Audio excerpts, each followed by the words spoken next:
10 years ago, I fell in love with James, a guy 2 years my senior in high school. At 16, I became pregnant and, against my parents' wishes, decided to have the baby. After living happily with James for 10 years, his untimely death forced me and my children to return to my parents' house. There, my sister Linda treated us like a burden. The man Linda ended up marrying was someone unexpected. The concept of a destined love and soulmate. When you encounter such a person, can you really defy that destiny? I met my soulmate when I was 16. Now at 26, my name is Mary. I'm a single mother with a 9-year-old daughter and a 7-year-old son. I met James, my destined partner, during my sophomore year.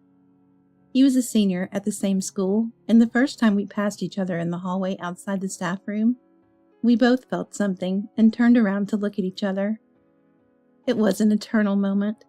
Hard to explain, but that's how it felt. That's when we fell in love. James said, "You might think this is weird, but I think I'm going to marry you." It didn't sound weird to me. I felt the same way. I was just an ordinary 16-year-old, not particularly beautiful, just healthy, but at that moment, I felt like the protagonist of a story. James, talented enough to have guaranteed admission to a state university, said, "We'll have to marry while I'm still a student, but let's get married right after you graduate high school." Right after he said this, I found out I was pregnant. This was during an important winter of his senior year. James decided to skip college and work for us and our child, despite strong opposition from his parents. His father, Robert, a high-ranking executive in a large company and quite wealthy. "Mary is only 16. What about high school? Don't be swayed by fleeting emotions. Think about the future," he said. "Why not consider marriage after graduating from college? It's obvious you're going to struggle, getting married and having a baby at such a young age." His mother, Patricia, opposed too. "It can be taken care of discreetly at a hospital I know of." When Robert suggested, James and I defied our parents and decided to marry and have the baby. Now that I'm a mother, I can understand the feelings and words of James's parents. It might sound selfish, but if my child came to me with such a story, I'm pretty sure I'd be opposed too. But back then, for us, there was no other choice but to have and raise a child together. And even now, I don't regret that decision. Leaving a note for my parents, I quickly packed my bags and slipped out of the house, heading towards Boston. We didn't leave without a plan. James had been in touch with Richard, a mobile game app developer, since middle school. We decided to rely on him. "No way. James was in high school, and his girlfriend too, and pregnant? That's crazy." The man we turned to was over 30. "This is a mess. I knew you were young, but I thought you were over 20. If I'd known you were high schoolers, I would have stopped you, but I can't just abandon you now." Richard said, troubled. He let us stay in his condo, which also served as his office, and even became our guarantor when we rented an apartment. Under the condition that we contact our parents eventually, James and I both sent postcards without our address saying, "We're doing fine, please don't look for us." James started helping Richard with game development. "What? James was still in middle school when he came up with that idea? That's impressive. To be able to program like this self-taught?" Richard was amazed. James had been involved in game development before. I took care of the cleaning and the cooking at the Office Coombe residence. "This is a big help. I usually eat out, fast food, or instant ramen." Richard appreciated it, and I was glad my help with my mom's cooking came in handy, though it also made me miss my parents. James and I got married and became husband and wife. There was no wedding ceremony, no rings, no honeymoon, but we celebrated with a small cake just for us. We had a daughter and sent a postcard with a family photo to both sets of grandparents. Every Christmas, we sent family photos to them. The job at Richards didn't pay much, but as he promised, we received a substantial bonus when the app hit big 2 years later. I remember being overjoyed, especially since I was pregnant with our second child, a boy. Life with our family of 4 was hectic but happy. Maybe we're drawn to each other to meet these kids, James would say, adoring our children. These days were irreplaceable happiness. But nearly 10 years after leaving home, James suddenly collapsed. He was 27. I was 25. Our daughter Karen was 8, and our son Thomas was 6. It was acute myeloid leukemia. I'm sorry, Mary. I've been hiding this from you. I had a bone marrow transplant for my brother before starting high school. There was a chance of relapse, but I married you without telling you. I'm really sorry. James apologized in the hospital bed. No, even if I had known, I would have married you, I responded. We contacted Robert and Patricia, and they, along with James's brother, came to the hospital. Dad, Mom, I'm sorry for being a disappointment. David, sorry for wasting your donation, but I don't regret it.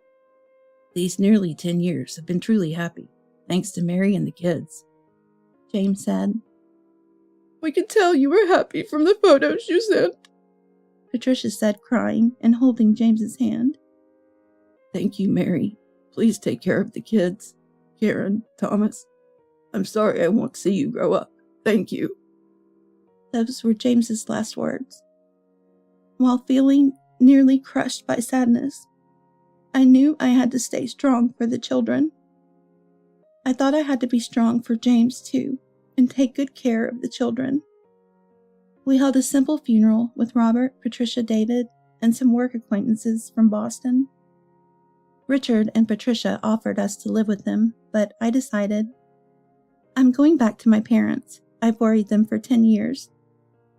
They understood, and Patricia said, Call us if you need anything. At least let us pay for their grandchildren's upbringing in James' place, Robert added. I was truly grateful for their offer. I planned to work, but was anxious about whether I could raise 2 children comfortably on my income as a high school dropout. I decided to accept help until the kids finished compulsory education. During school holidays, we'd visit James' parents, and with this arrangement, I returned to my parents' home. I had informed them by phone, but after 10 years, my parents warmly welcomed me back. My mother, Barbara. I never expected to suddenly have 2 adorable grandchildren. She tearfully embraced my children. My father, William, said, You've been through a lot. You've done well. I couldn't stop my tears. However, my sister Linda was cold. You have some nerve returning. After you left, we had our own troubles. Saying this, she didn't even show a smile to the children. Linda, 3 years older, was always more beautiful and smarter than me, and often looked down on me. She was attending a prestigious private school when I left, and resented me for spreading rumors about her sister eloping at 16. Linda, now 29, has been working at a prominent local company for 7 years, and is anxiously engaged in matchmaking activities.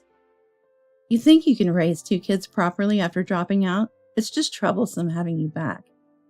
She often criticizes me. She was also upset about giving up my room, which she used after I left. Therefore, the children didn't warm up to her. Karen, my strong-willed daughter, would ask Linda uncomfortable questions like, Aunt Linda, aren't you getting married? Linda disliked being called aunt, snapping at Karen. Can you stop calling me that? Suddenly having a niece or a nephew is annoying. To which Karen replied, But you're an aunt. What else should I call you? Leaving Linda speechless. Although I felt guilty about the kids changing schools, they adapted quickly and were cheerful about attending their new school. During the summer, they stayed with James's parents. Robert, Patricia, and David, who spoiled them a bit too much, making them very happy with various outings and gifts. When I visited James's family, they were eager to hear about our life in Boston, and I would lose track of time talking about James. James' older brother, David, was unlike James. While James was almost too slender, David was muscular, with only their eyebrows looking similar.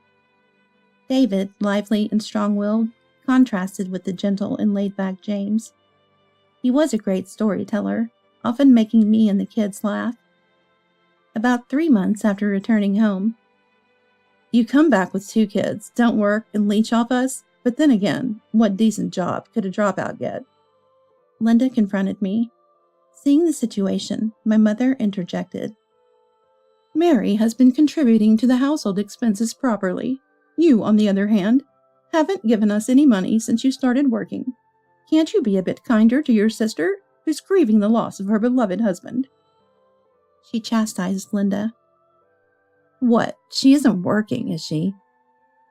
It might have been shocking for Linda. In fact, right after I returned to my parents' house, James' parents had transferred $5,000 to my bank account for child support, and they said they would transfer this amount every month. I said, "I can't accept so much." But they told me, "Having money is not a problem, Mary. Instead of going to work, we want you to stay with the children, for James, too." Hearing them say for James, too, I couldn't say anything more. At home, I contributed $1,500 for our expenses, kept $500 for ourselves, and saved the remaining $3,000 for the children's future. Only my mother knew the exact amount. "And Mary helps around the house, too. She does more cooking and cleaning than I do," my mother added. "So what? I'll be married soon." Her argument didn't make much sense. I thought it'd be good for her to learn cooking if she was getting married. "Linda, if you're getting married, maybe you should learn cooking from Mom," I suggested. This seemed to hit a nerve, as she snapped. "I don't need your concern. I'm attending cooking classes, and I don't need to learn your poor-style cooking." My mother got angry. "Sorry for the poor cooking, then," she said. Despite the tension, Linda's successful matchmaking was a good thing.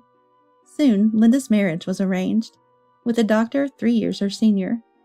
In a rare good mood, she said to me, "Mary, I hate to say this, but can you not come to my wedding or reception? People here know about your elopement against our parents' wishes, and I don't want to explain why you've come back. You don't have to attend the family meeting either. Having a dropout single mother as a sister is embarrassing." This was typical of status-conscious Linda. Both my parents were furious, but Linda, set on marrying a doctor, was adamant. "I need Mom and Dad at the wedding, but once I'm married, I'll be part of his family, and I don't care what others think." She was ready to sever ties with her own family. "Mom, Dad, it's okay for me. Let's not fight," I said, trying to calm the situation. Linda scoffed, "Acting like the good girl," and stormed off to her room. "Aunt Linda is mean," my daughter Karen said audibly, leading my parents to sigh deeply. Exactly a year after my return, Linda got married. Honestly, I felt relieved. About 10 days after her wedding, Linda called. "I'm bringing over some honeymoon souvenirs." I was fine not doing it, but my husband wants to meet you. Surprised, I replied. I thought I was supposed to be non-existent. I had assumed that was the case. "I accidentally mentioned it during our honeymoon. I figured it would be impossible to keep it a secret forever. It's fine now that I'm married," Linda said, seemingly no longer needing to pretend. She likely hid her true self before marriage. That day, we all waited for Linda and her husband, including my 2 children. When the doorbell rang and my mother opened the door to greet the newlyweds, I was shocked at the sight of Linda's husband. "What? David?" Linda, in a good mood, said cheekily. "How familiar are you suddenly? This is my husband, David. And these are my sister and her children. Meeting for the first time? My sister, not the brightest, only good for having kids. Ignore her. Stupidity is contagious." She joked in a way that wasn't funny at all.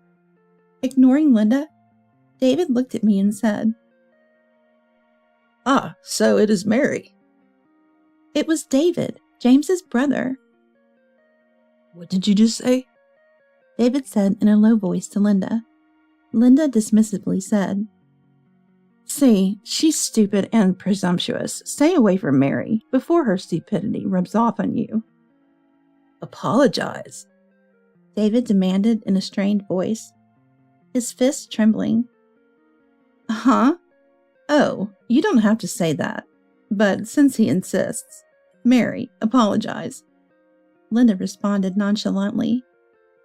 You're the one who should apologize, David said firmly to Linda. What? Not understanding what was said to her, Linda asked again. Can't you apologize? This woman is my brother's wife. David said sternly. What? What do you mean? Your deceased brother? Linda was taken aback. Uncle David! Uncle David! Karen and Thomas chimed in, recognizing him from their visits to James's family home, where David had taken them out and become close to them. Linda told me she had a sister who, embarrassingly, had a child at 16 against her parents' wishes, and then returned home after being widowed by a strange man. That strange man was my brother. David revealed. What? No, I didn't know. Linda was shocked. Why wasn't Mary at the family meeting? Why wasn't she invited to the wedding or the reception? David pressed. Well, it was hard to say that my sister is a dropout single mother. Linda stammered. I couldn't help thinking how this awkward situation could have been avoided if we had met at the family meeting.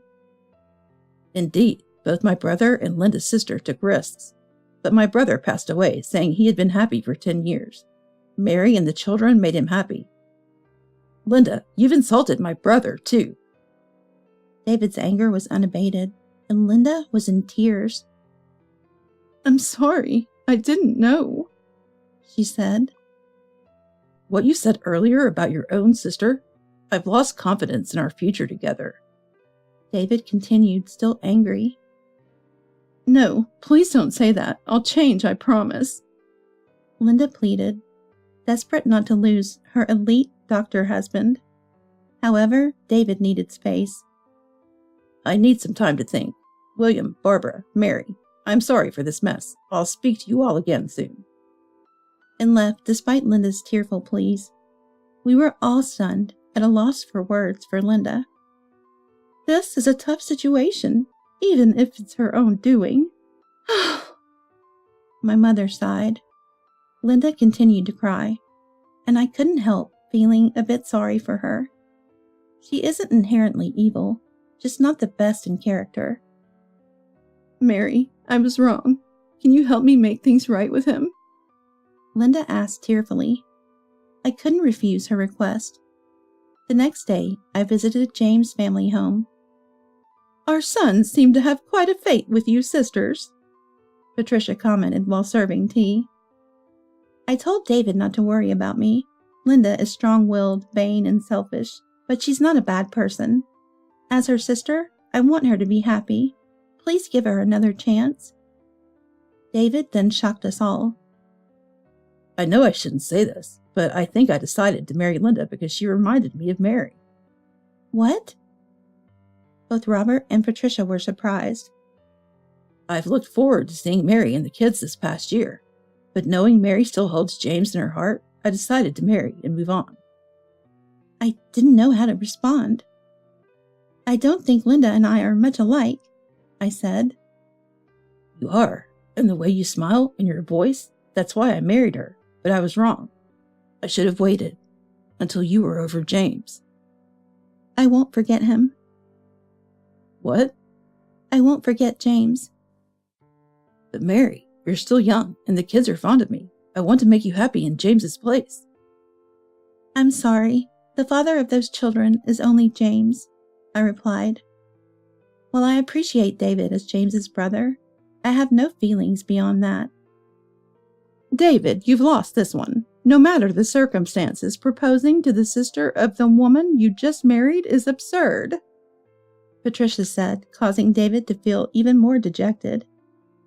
He's always been a bit self-centered and impatient, not considering others' feelings. Robert's harsh comment further disheartened David. James was really kind. I never saw him angry or speak ill of anyone. But I was happy when David stood up to Linda. It's okay if she speaks badly about me, but I couldn't stand her insulting James. Thank you for that, I said. David seemed deflated. So it's no use then? And he said this in a disheartened voice. Of course it's not. And if you divorced over this, Mary and her children would face even more backlash. Patricia, who had heard from David about Linda's behavior towards me, came to my defense. Being strong-willed and selfish. Sounds like David and Linda are quite similar. They'll make it work. Forget about Mary. Robert added, seemingly preventing Linda's divorce. Don't worry, Mary. I'll help Linda adjust her attitude, Patricia said with a smile, showing a surprisingly stern side of her usually gentle demeanor. Thank you, Mary. I'm sorry for everything, and really grateful, Linda said before returning to David. Linda, once ready to cut ties with her family before her marriage, now frequently visits home, bringing cakes and sweets we like. Something unthinkable before. Patricia is really strict, despite her gentle appearance. Linda often comes to vent about her mother-in-law. It seems Patricia is indeed reshaping Linda's character. A strict mother-in-law like her is just what you need, my mother said, somewhat coldly, but happy that a divorce was avoided. David and Linda, both strong-willed, often have loud arguments, but seem to be managing well. Frankly, I always thought a man who demands an apology to his wife like that wouldn't work well with me, so maybe Linda and David are well suited for each other. Sometime later, Richard from Boston informed us of the completion of a new game, the last one James worked on. I downloaded it immediately. This is the game Daddy was working on last. The game featured a brother and sister named Karen and Thomas, modeled after our children. Yes, our 2 children are the models for it. Daddy made this? That's amazing! This is us! Wow! The kids exclaimed, looking at the game screen in awe. It was a game filled with James's love, but playing it often brought tears, making it hard to continue. When we finished the game, the screen displayed "Thank you," the same as James's last words. Thank you, too. I was happy to have met you, James.